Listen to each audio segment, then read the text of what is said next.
Ok, vamos a ver ahora el avance número 3.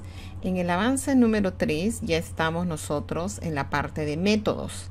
En métodos ustedes ya han avanzado la parte de variables, eso les habíamos dicho la semana anterior, donde van a tener variables cuantitativas y variables cualitativas, ¿ok?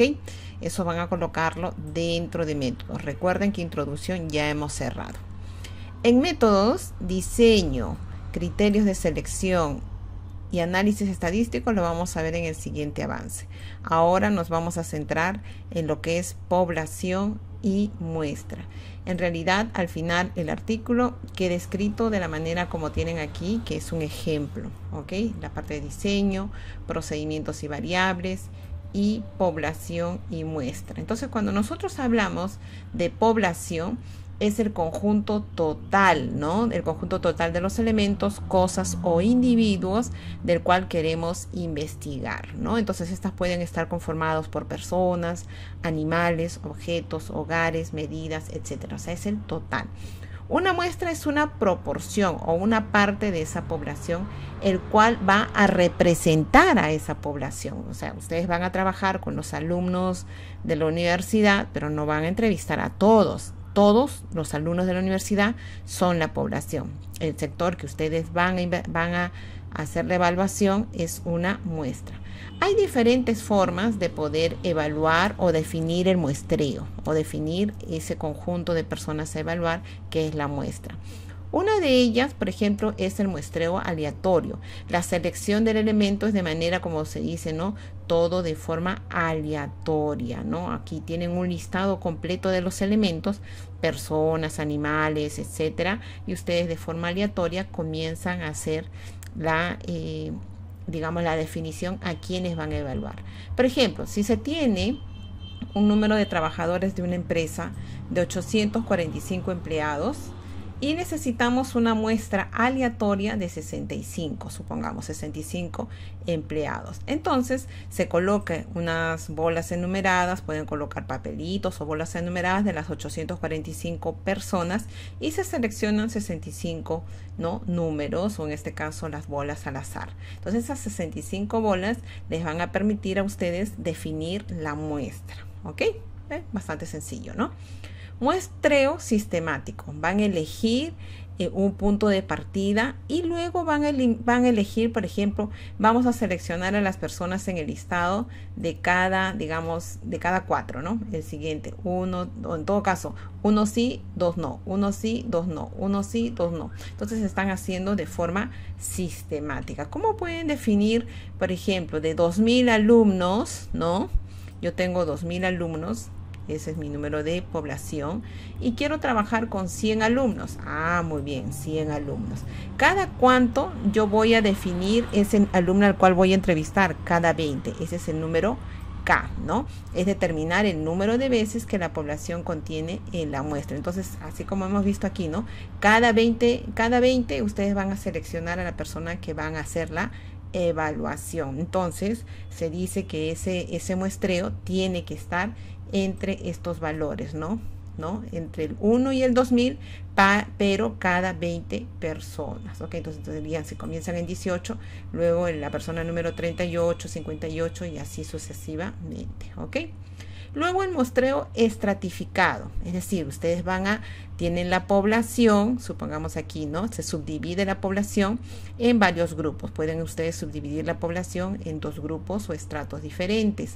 Y luego de cada subgrupo ustedes van a decir, bueno, este grupo es más grande, vamos a seleccionar a 3. De este grupo que es un poco más pequeño, vamos a seleccionar a 2. Entonces están estratificando. Entonces decir, por ejemplo, de estudiantes de la carrera de medicina, del primer año, 20%. Del segundo año vamos a considerar 18%.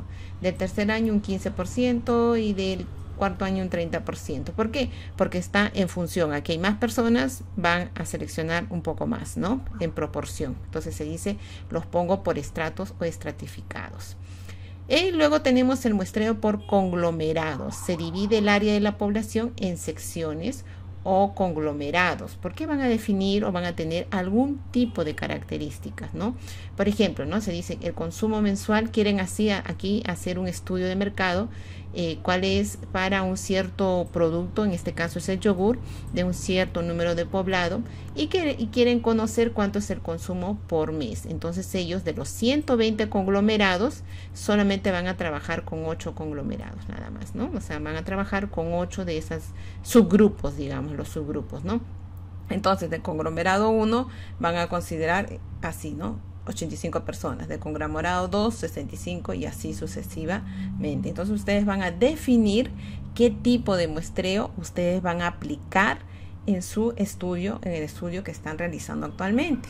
Pero, por ejemplo, vamos a suponer que ustedes por X motivo no pueden hacer el aleatorio, conglomerado, etcétera, o sistemático. Entonces podrían hacer algo parecido como han hecho en esta investigación. Dicen, ¿no? Se tuvo acceso total de la población de estudio, o sea, ¿quién es su población de estudio? Aquí dice, por ello, no se aplicaron las técnicas de muestreo. La recolección de datos se realizó según la lista de asistencia a los alumnos de las diferentes clases virtuales regulares correspondientes en el plan curricular de la Escuela Académica de Medicina. En el caso que ustedes van a evaluar a todo el salón, por ejemplo, de primer año, segundo año, primer ciclo, segundo ciclo de la universidad. Esto es en caso muy excepcional porque están considerando ustedes a todo el conjunto. ¿Ok? Por ejemplo, en este caso, ellos hacen hincapié, ¿no? Dice, la población de estudio estuvo conformada por todos los alumnos del primer año de Medicina Humana de la Universidad Privada Lima, Perú. Bueno, en el periodo comprendido entre abril y agosto del 2020, los cuales constituyeron un total de 78 alumnos. Entonces aquí hacen hincapié, ¿ok? Entonces en caso muy extremo, pero si no, ustedes pueden definir su muestreo, ¿ok? Una vez que han definido el muestreo, ya tienen las variables, ahora van a comenzar a hacer su tabla de colecta de datos, o sea, ¿qué cosa van a medir? ¿No? La tabla de colecta de datos, que esto les va a conllevar a las preguntas. Se les va a pedir que ustedes planteen un mínimo de 20, puede ser mucho más, cuanto más preguntas tengan, mejor, ¿ok? Estas preguntas ustedes las van a plantear y tienen que ser en forma con alternativas. Previo a que ustedes comiencen a hacer su colecta de datos, los docentes de cada grupo tienen que aprobarlo, o sea, no hagan su colecta y comiencen a colectar, comiencen a hacer sus preguntas a los encuestados, todavía no, primero tienen que ser aprobados por el docente, ¿ok? ¿A cuántos mínimo se les pide? Mínimo de 100 personas, puede ser mucho más, ahora va a depender, ustedes pueden justificar en función al muestreo que están determinando. ¿Cómo van a hacer sus preguntas?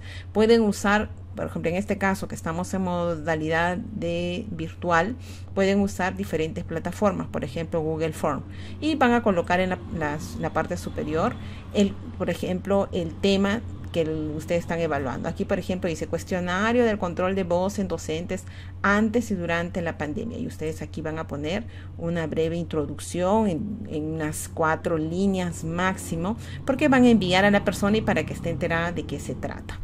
Cada una de las preguntas va a tener para marcar con alternativas, ¿ok? Pueden hacer, ya saben, cada uno son variables. Estas son variables. Bueno, acá se olvidaron la D, ¿no? Son variables. Por ejemplo, pueden comenzar ustedes con datos personales. No necesitan preguntar el nombre, pero sí sexo, edad. Pueden preguntar años, en este caso, por ejemplo, años le están preguntando ya datos laborales, o sea, están colocando por secciones, ¿no?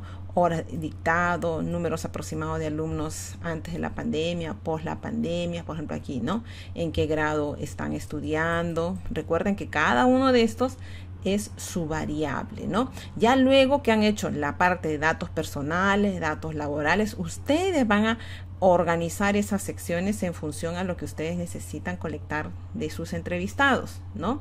Luego ya comienzan con sus datos que ya son datos técnicos, ¿no? Por ejemplo, aquí ya están colocando información técnica, por ejemplo, si van a hacer de ergonomía, siempre tiene que estar asociado con la alimentación, tiene que estar asociado con la calidad de vida que tienen, el número de horas que duermen, etcétera. Todas las preguntas que ustedes puedan colectar, porque ustedes luego van a hacer un análisis de resultados. Entonces tienen que preguntar lo máximo que puedan, relacionado obviamente a su tema.